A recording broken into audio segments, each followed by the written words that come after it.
Online betting apps కేసులో సమన్లు అందుకున్న రానా దగ్గుబాటి ఇవాళ విచారణకు హాజరు కాలేనని తెలిపారు. సినిమా షూటింగ్ ఉన్నందున విచారణకు హాజరయ్యేందుకు మరింత సమయం కావాలని కోరారు. రానా అభ్యర్థనపై స్పందించిన ఈడీ ఎప్పుడు రావాలో తెలియజేస్తామని తెలిపింది. మరోవైపు ఈ నెల 30న ప్రకాష్ రాజ్, ఆగస్టు 6న విజయ్ దేవరకొండ, 13న మంచు లక్ష్మి విచారణకు హాజరు కావాలని ఇప్పటికే వారికి ఈడీ నోటీసులు పంపింది. దేశవ్యాప్తంగా ప్రకంపనలు సృష్టిస్తున్న ఆన్లైన్ బెట్టింగ్ యాప్స్ కేసులో టాలీవుడ్ నటులకు ఈడీ నోటీసులు జారీ చేయడం సర్వత్రా ఉత్కంఠ రేపుతోంది.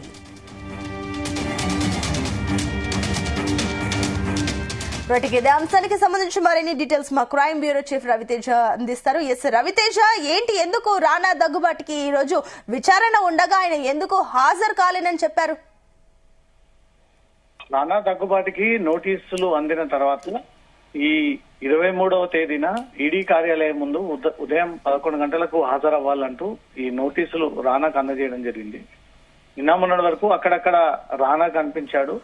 ఈ రోజు ఉదయాన్నే నిన్న ఈవినింగ్ కూడా ఈడీ అధికారులకు ఇప్పుడు రాలేనటువంటి పరిస్థితిలో ఉన్నాను, ఇంకో టైం కేటాయించండి, ఆ రోజు వీలు చూసుకొని ఈడీ కార్యాలయం ముందు హాజరవుతానంటూ కూడా తను తిరిగి ఎన్ఫోర్స్మెంట్ డైరెక్టరేట్ అధికారులకు ఈ విషయాన్ని తెలియజేసినట్టుగా సమాచారం అందుతుంది. 23న రానా, ఆ తర్వాత ప్రకాష్ రాజు, మంచు లక్ష్మి, విజయ్ దేవరకొండ ఈ నలుగురికి ఎన్ఫోర్స్మెంట్ డైరెక్టరేట్ నోటీసులు అందజేసి మీరు బెట్టింగ్ యాప్ ప్రమోషన్ విషయంలో తెలిసే ఈ యాప్ ని ప్రమోట్ చేశారు, మీరు కేవలం డబ్బుల కోసమే ఆలోచించారు కానీ సామాజిక సేవ, మీరు విలువలు, సొసైటీలో ఒక బాధ్యత గల సెలబ్రిటీలుగా ఆలోచించి మీరు వ్యవహరించలేదు.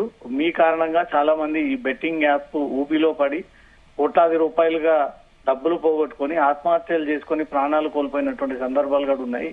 ఈ సామాజిక బాధ్యత, ఈ నైతిక విలువలు, ఒక సెలబ్రిటీగా ఉండు మీరు ఇచ్చేటువంటి మెసేజ్ ఖచ్చితంగా ప్రభావం చూపిస్తుందని తెలిసినప్పటికీ ఇలా ఎలా వ్యవహరించారు అనే దానిపై కూడా ఒక పక్క వీరిపైన కేసు ఇన్వెస్టిగేషన్ కొనసాగుతున్నటువంటి క్రమంలో వీరు వివిధ కంపెనీల ద్వారా ఈ బెట్టింగ్ యాప్స్ విషయంలో ప్రమోషన్ ద్వారా వచ్చినటువంటి డబ్బులన్నీ కూడా ఉల్లంఘన కిందికి వస్తుందనేది కూడా వీళ్ళు మనీ లాండరింగ్ జరిగింది అనేది ఒక అనుమానం పైన నోటీసులు జారీ చేసి నలుగురికి 4 డేట్లు కేటాయించి ఆ ప్రకారంగా ఈడీ కార్యాలయం ముందు హాజరవ్వాలని నోటీసులు ఇచ్చారు. ఈ రోజు 23 దగ్గుబాటి రానాకు నోటీసులు అందజేసి హాజరవ్వాలి అని నోటీసులు ఇచ్చినప్పుడు తను రాలేను, కొంత గ్యాప్ కావాలి, ఇంకో టైం కేటాయించి డేట్ సమయంలో నేను అప్పుడు ఈడీ ముందు హాజరవుతాను అంటూ కూడా తను రిక్వెస్టింగ్ లెటర్ ని ఈడీకి పంపించడంతో ఈడీ దాన్ని యాక్సెప్ట్ చేసి తిరిగి మరో డేట్ కేటాయిస్తానంటూ కూడా క్లియర్ గా ఈ విషయాన్ని తెలియజేసింది. ఎట్టి పరిస్థితుల్లో 4 సెలబ్రిటీలు ఈడీ ముందు హాజరవ్వాల్సిందే, విచారణ ఎదుర్కోవాల్సిందే, వారు అడిగినటువంటి ప్రతి దానికి సమాధానం ఇవ్వాల్సిందే.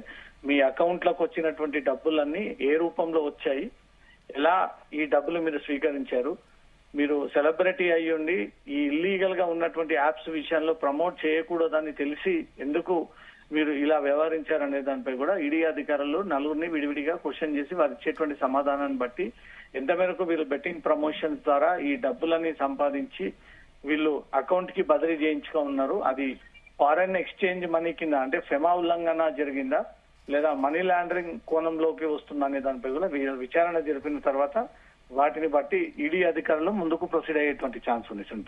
Right Ravi Teja, thank you.